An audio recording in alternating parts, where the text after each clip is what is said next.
Alors, aujourd'hui, nous allons discuter des retracements de Fibonacci. C'est un webinaire éducatif, donc vous pouvez très bien réagir hein, dans la boîte de dialogue. N'hésitez vraiment pas afin que ce webinaire devienne un petit peu plus interactif que la normale. Alors, on va commencer tout de suite par l'avertissement égal sur le risque. Le trading avec effet de levier amplifie toujours les gains et les pertes. Un compte risque limité présente un risque de perte du capital investi. L'investissement sur compte titre présente un risque de perte en capital. IG fournit un service d'exécution d'ordre. La présentation est à titre indicatif et ne saurait être considérée comme un conseil ou une recommandation. Alors tout d'abord, on va commencer par une présentation des rotations de Fibonacci. Qu'est-ce que c'est les rotations de Fibonacci? Quand est-ce que ça a apparu? Qui l'a inventé? Alors, ce qui l'a inventé, c'est un mathématicien italien qui s'appelle Leonardo Fibonacci, donc qui a vécu entre 1175 et 1850. Et donc il a inventé ces retracements, ces chiffres. En fait, c'est une suite de chiffres entre ces deux dates, bien évidemment. Alors, cette méthode, ces retracements de Fibonacci vont permettre, d'un point de vue trading, d'un point de vue bourse, de prévoir l'amplitude des corrections et des rebonds d'une correction. Voilà, donc en fait, ça va permettre de savoir où est-ce que le cours va retracer, jusqu'à où le cours peut retracer, où il y a le plus de probabilité pour que le cours ensuite rebondisse et s'insère dans le même sens de la tendance de fond. Donc Leonardo a découvert qu'une suite de nombres, qui était calculée de la manière suivante, donc c'était 1, 2, 3, 5, 8, 13, 21, qui est tout simplement l'addition des deux derniers chiffres. Par exemple, 1 plus 1, vous voyez ici, 1 plus 1 égale 2, 1 plus 2 égale 3, 2 plus 3 égale 5, 3 plus 5 égale 8, 5 plus 8 égale 13, etc., etc. Voilà, et on peut remonter jusqu'à l'infini comme cela. Donc en fait, c'est cette suite de chiffres qu'il a trouvé un certain ratio de ces chiffres. C'est-à-dire que lorsque Leonardo a ensuite divisé ce chiffre-là par exemple, par rapport au chiffre précédent, il retrouvait en moyenne le nombre de 0,61,8. Par exemple, le ratio entre 3 et 2, c'est 0,61,8. Et entre 2 et 3, c'est 1,61,8. Voilà, donc il a trouvé cette suite, ce ratio, ce facteur en commun sur cet ensemble de chiffres qu'il a ensuite divisé pour former les fameux retracements de Fibonacci. C'est pour ça que nous avons le fameux 61,8% de retracement de Fibonacci. Voilà. Donc c'est comme ça que ça a apparu. Et ensuite les 38,2, etc. C'est tout simplement des autres divisions de 61,8. Et nous avons également le fameux 1,61,8.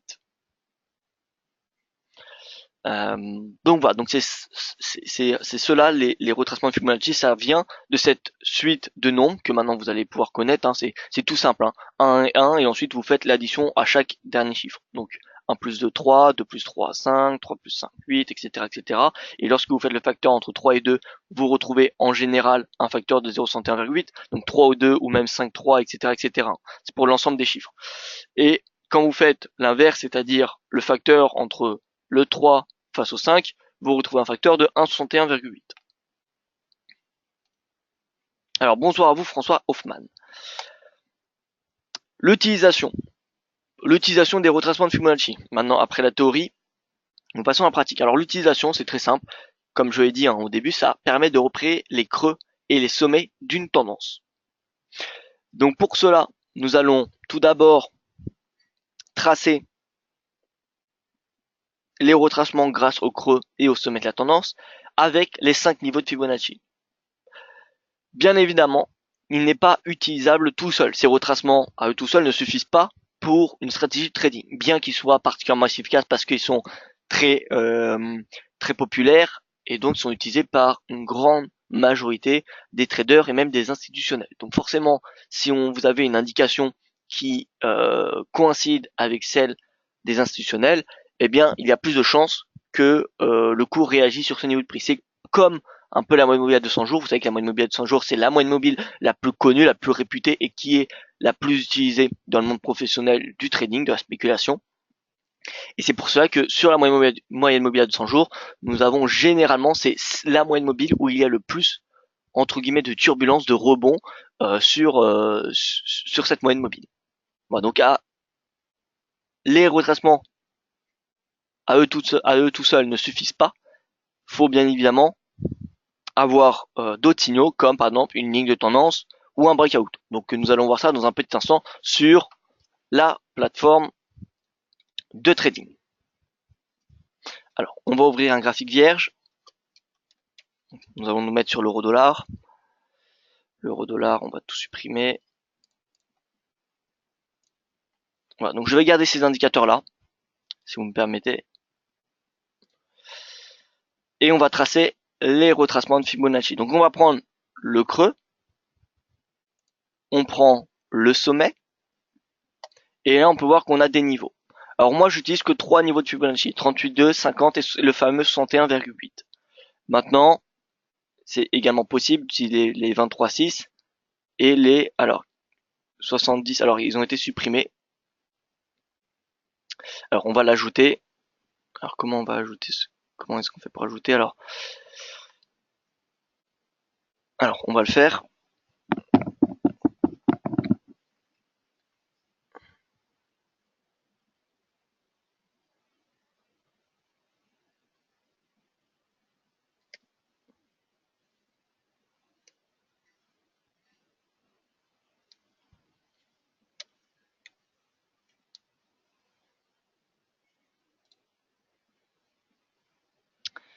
Voilà, donc normalement nous l'avons, si je ne me suis pas trompé. Alors,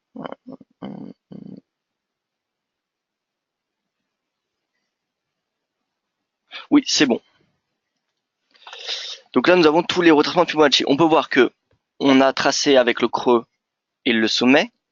Donc nous avons étendu nos retracements de Fibonacci. Et on peut voir que le cours a rebondi sur ce niveau de support. Maintenant, il faut savoir que c'est pas tout le temps les 23,6 qui suffisent pour faire rebondir le cours et l'insérer dans une nouvelle tendance. Parfois, il faut attendre un retracement plus conséquent. Ça peut être jusqu'à 38,2, 50, 61,8, voire même 76,4% de retracement de cette tendance de fond. Donc les retracements Fibonacci sont utilisables que sur la précédente tendance. C'est fait pour mesurer une correction. La correction qui est actuellement depuis le plus haut. Depuis le plus haut, nous avons cette correction. Voilà, donc on a la tendance de fond et on a des corrections à l'intérieur de cette tendance. C'est la définition même d'une tendance, d'après la théorie de Dow. Alors, l'euro-dollar, on va peut-être changer, on va utiliser par exemple le GBP-USD, ça va être sans doute un peu plus intéressant. Alors le GBP-USD, comment peut-on l'utiliser? Alors, on va tracer le plus haut, le plus bas. Voilà, le plus haut, le plus bas sur le GBP-USD. Donc, les retracements n'étaient pas valides avant d'avoir utilisé le point haut. Donc ici, les retracements n'étaient pas utilisables parce que pour utiliser les retracements, il faut un point plus bas, un point plus haut. Et lorsque nous étions à ce moment-là, nous ne savions pas que le plus haut était ici. Donc, ça sert à rien de regarder les retracements de Fibonacci avant cette ligne. C'est pas très utile. En tout cas, ça vous donnera aucune information. C'est après ce niveau-là que les retracements sont utilisables. Et là, on peut voir que le cours a retracé 23,6. Et depuis 23,6, le cours maintient sa correction, sa consolidation. C'est-à-dire que depuis le 20 septembre, le cours respire parce que la tendance est haussière, mais bien que la tendance soit haussière, on est dans une phase de respiration parce qu'on n'a pas cassé des nouveaux plus hauts. Donc on est dans une phase de respiration, mais qui est soutenue tout de même par ce seuil des 38,2%. 38,2% de retracement. Et si on trace les 23,6, vous voyez que on a un petit niveau de résistance. Un niveau de support qui devient résistance. Voilà. Donc là, nous avons un excellent niveau. Et par exemple, pour une stratégie acheteuse, on peut avoir une oblique haussière.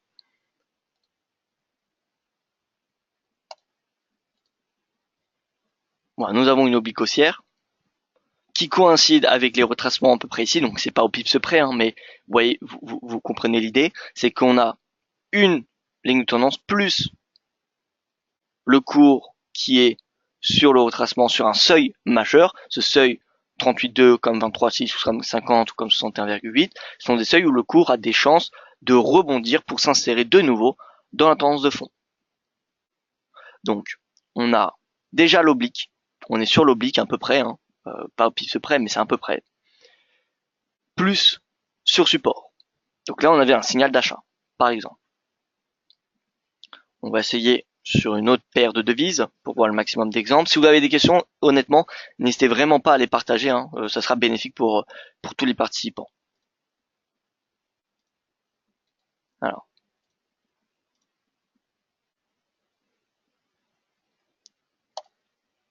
voilà, donc on a la tendance baissière.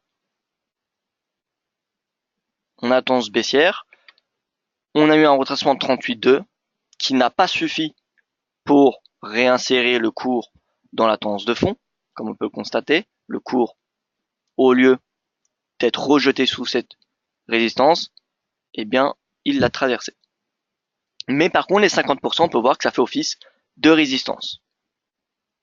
Bon, les 50% ont fait office de résistance. Donc là, il y avait une possibilité de passer à la vente. En plus de cela, on était proche de la moyenne mobile à 50 jours. Et en plus, pardon, troisième signal, divergence baissière. Voilà, donc là, nous avions un signal baissier sur le SD4. Nous avions trois signaux qui invitaient à mettre en place une stratégie vendeuse. Alors, je regarde les questions.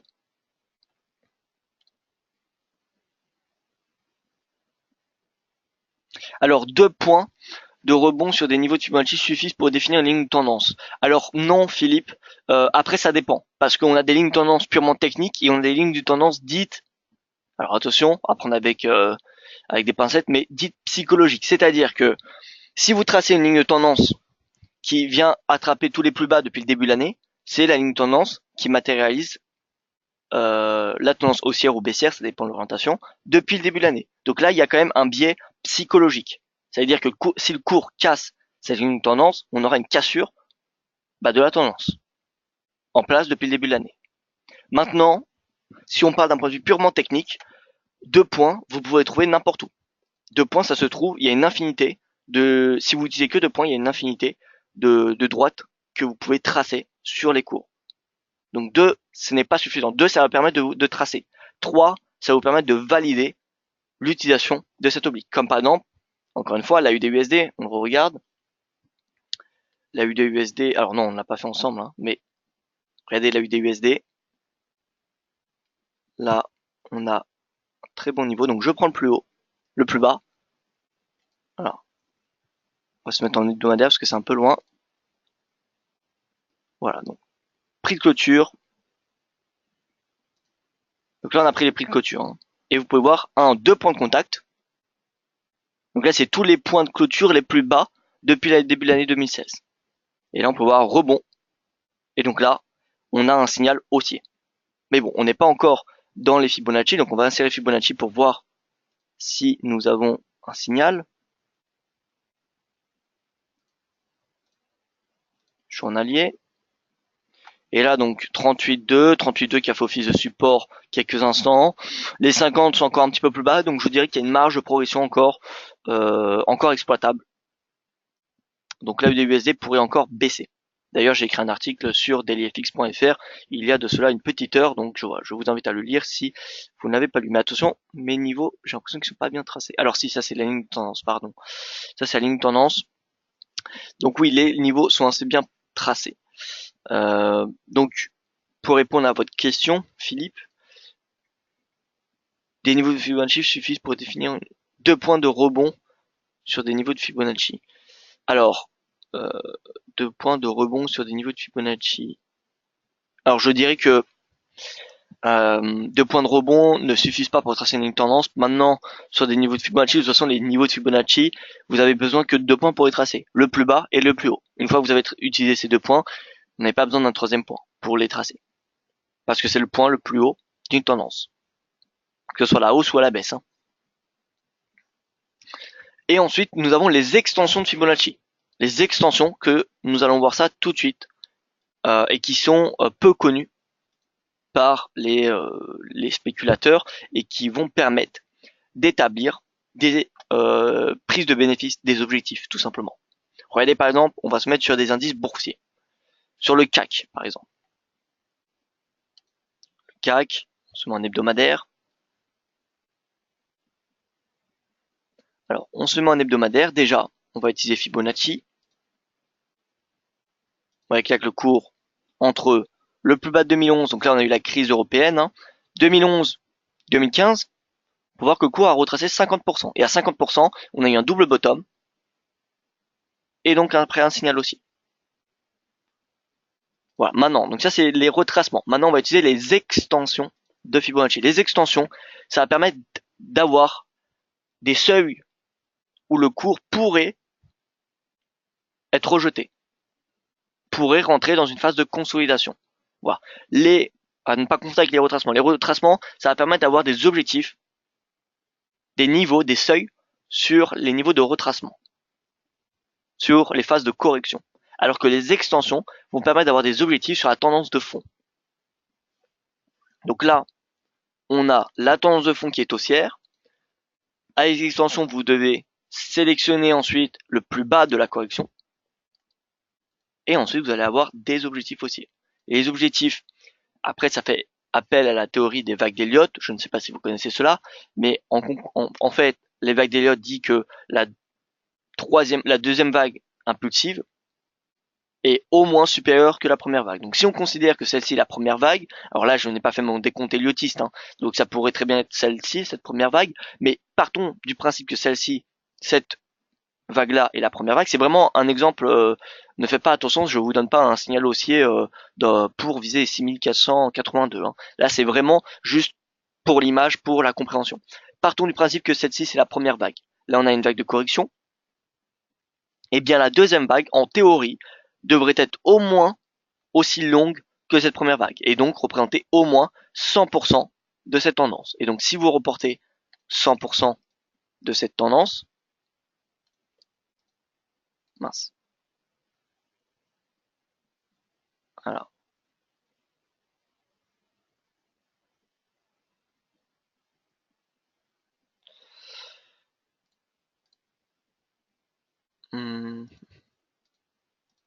Alors j'ai un problème avec ma ligne, je vais le refaire.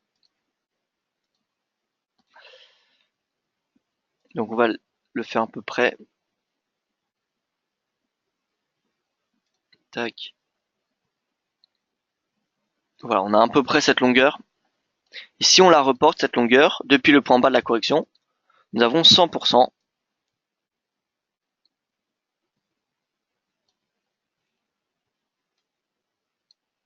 Alors, parce que je pense savoir, parce que j'ai une échelle logarithmique, donc ça doit être pour cela. Voilà. Donc, je refais, excusez-moi.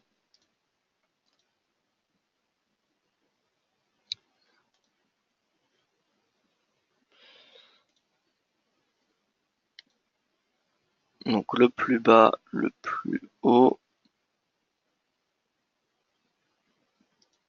Et si vous reportez cette longueur, cette hauteur, vous allez avoir 100%, voilà. 100% qui est juste ici.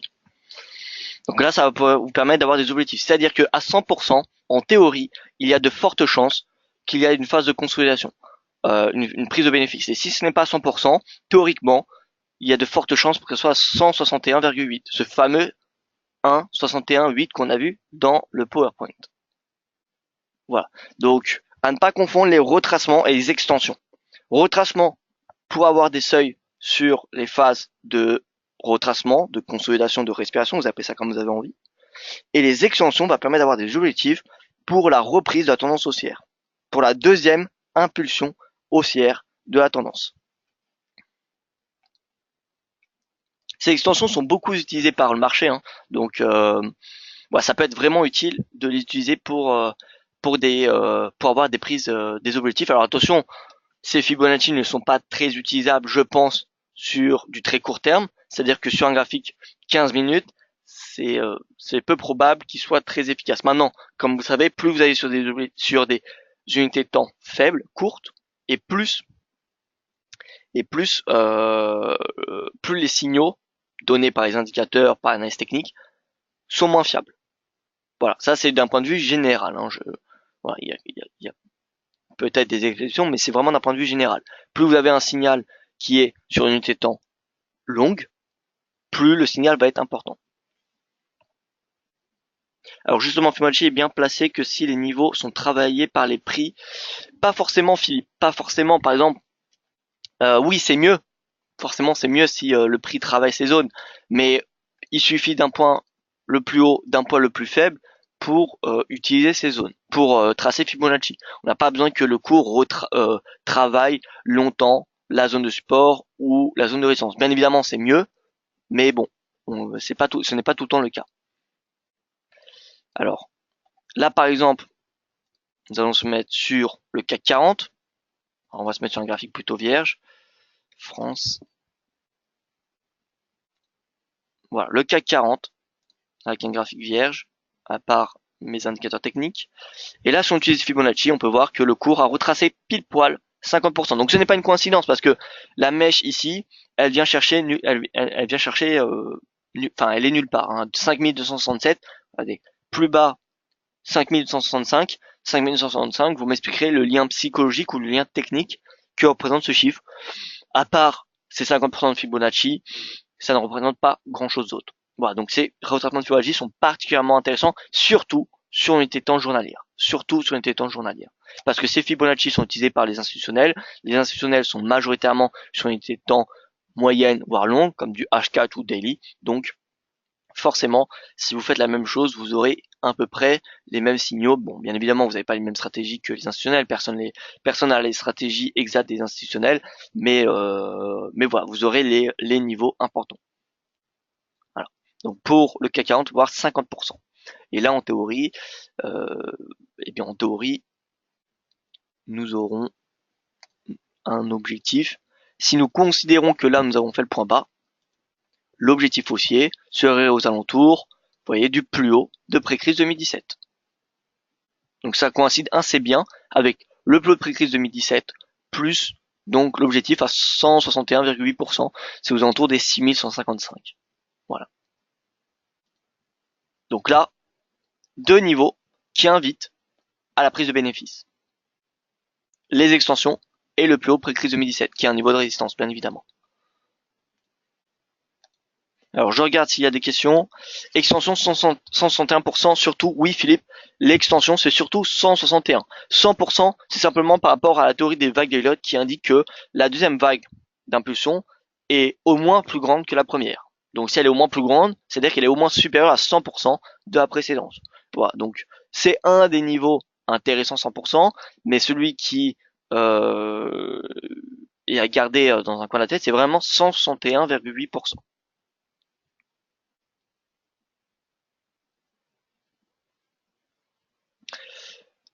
Voilà, alors je vois qu'il n'y a plus de questions. J'espère que ce webinaire aura été clair. Si ce n'est pas le cas, n'hésitez pas à commenter la vidéo dans les commentaires, hein, parce qu'elle sera disponible sur YouTube d'ici quelques instants, cette vidéo, ce webinaire.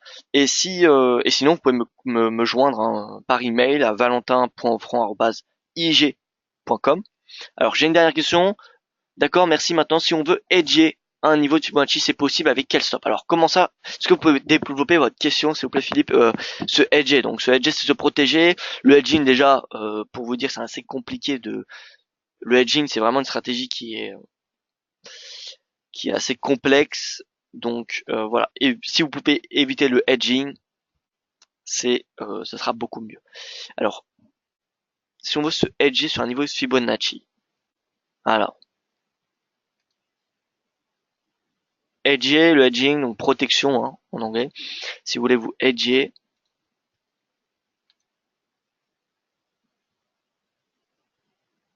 Alors, Philippe qui nous dit donc jouer à la baisse, à la fois à la hausse et à la baisse sur le 38.2 par exemple. Alors ça c'est une stratégie Quoi qu'il en soit, que ce soit sur un Fibonacci, résistance, support, peu importe. C'est une stratégie qui est peu gagnante. En tout cas, je n'ai connu personne qui a gagné à faire ce jeu. Donc par exemple, la stratégie que Philippe euh, nous a indiqué, c'est par exemple le cours au 38.2, vous achetez, vous vendez. Vous achetez pour, à mon avis, ce que j'ai en tête, c'est de viser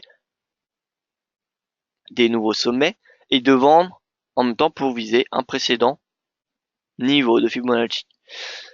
Alors, que ce soit Fibonacci, comme je l'ai dit, ou une autre stratégie, peu importe, le hedging, je n'ai connu personne qui a gagné avec le hedging. Personne, vraiment personne en termes de clients, en termes de relations personnelles. Quelqu'un qui achète et qui vend en même temps, ça finit tôt ou tard par avoir un nombre de positions vraiment importantes qui sont vendeuses, bien qu'il y ait des positions qui ont été gagnantes, les positions qui sont perdantes s'accumulent et au final, eh bien, simplement, c'est l'appel de marge et ça fait cramer votre compte de trading. Donc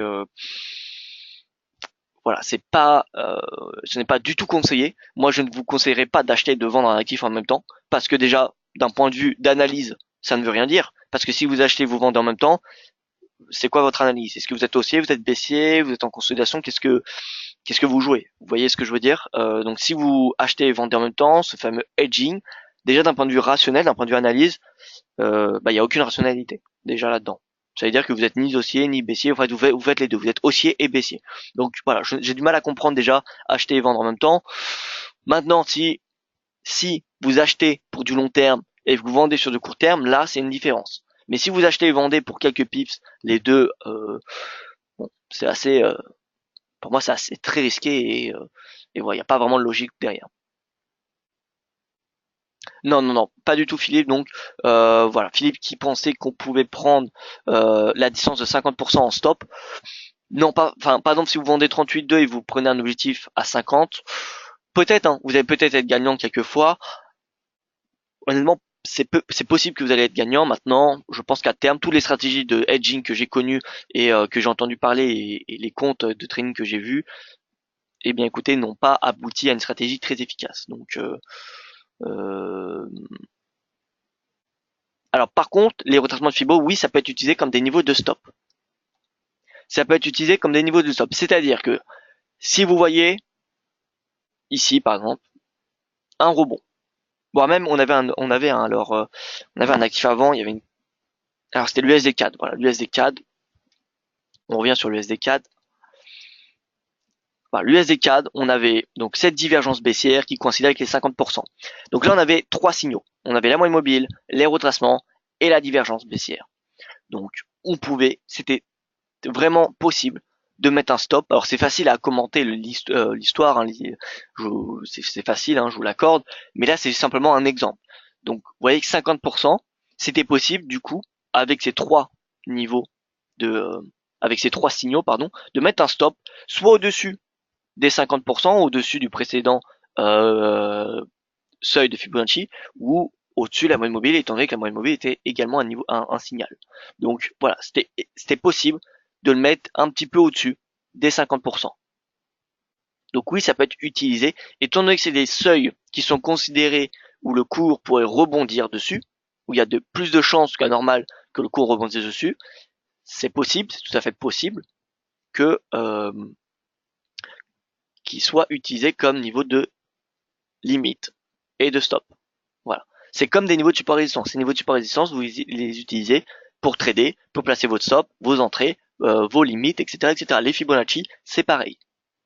Voilà, les Fibonacci, c'est des niveaux de support ou de résistance.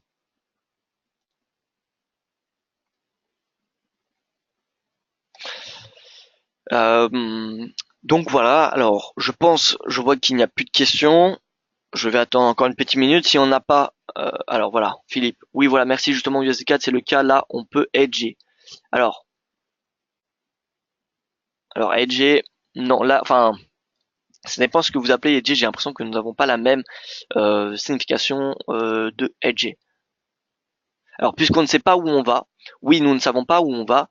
Donc là, ah oui, d'accord. Donc là, en fait, la stratégie, ce que vous suggériez, c'était d'acheter à cassure 38.2 et de vendre en même temps, étant donné que vous ne saviez pas si ça allait casser ou non. Comme je l'ai dit, c'est possible que ce soit gagnant sur du court terme. Maintenant, encore une fois, les stratégies de hedging, peu importe la stratégie, j'en ai vu aucune gagnante. Voilà. J'en ai vu aucune gagnante sur du long terme. Vous pouvez être gagnant, 5 trades, 10 trades, 20 trades, mais montrez-moi une stratégie comme ça de hedging où vous gagnez plus de 100 trades, je serais très impressionné. Voilà. Donc peut-être que voilà, ça va être valide une fois, deux fois, de manière ponctuelle, mais voilà, j'ai du mal à y croire. C'est pour ça que les niveaux de Fibonacci, à eux tout seuls, ne suffisent pas. Les Fibonacci ne suffisent pas à eux tout seuls pour trader. C'est pas avec des niveaux de Fibo que vous allez pouvoir être gagnant. Voilà, les niveaux de Fibo sont exploitables, sont très intéressants, ils sont très perspicaces, mais ce n'est pas suffisant pour trader. C'est pour ça qu'il faut une combinaison de signaux qui coïncident dans la même direction. Là, on a, encore une fois, le cours retrace à 50%, il ne le dépasse pas. En plus de cela, on a une divergence baissière et le cours est proche de sa moyenne mobile à 50 jours. Là, on a trois signaux. Le risque en vaut la chandelle. Tout simplement.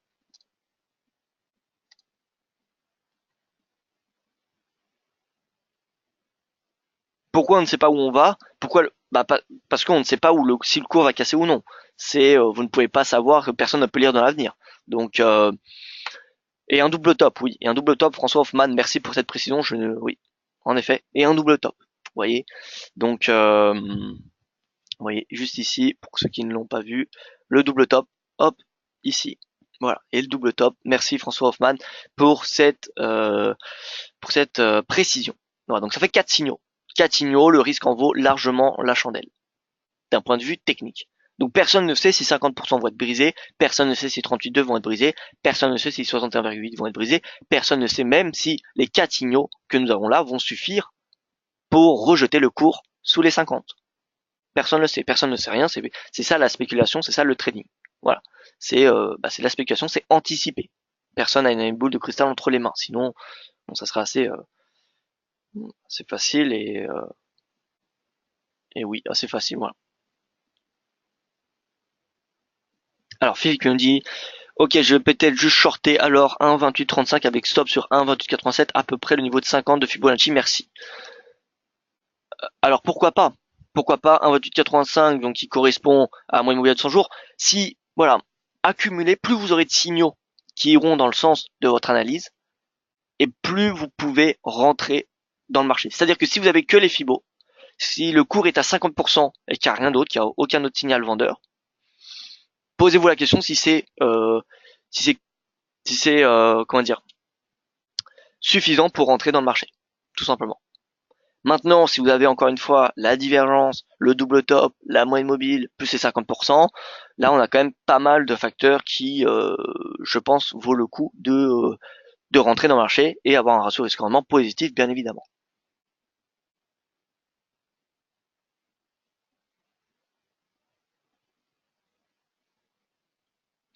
Voilà, écoutez, merci à vous pour votre attention. Je vous souhaite une excellente soirée. Je vous donne rendez-vous donc dans 2 semaines pour mon prochain webinaire éducatif. Si vous avez un thème sur lequel vous voulez que j'aborde, n'hésitez pas à me le communiquer, hein, soit par les réseaux sociaux, soit en commentaire de cette vidéo YouTube, soit par email, voilà, peu importe. Faites-moi savoir et je préparerai un support. Voilà. Merci à vous pour votre attention. Excellente soirée et à demain pour mon prochain point de marché à 9 h.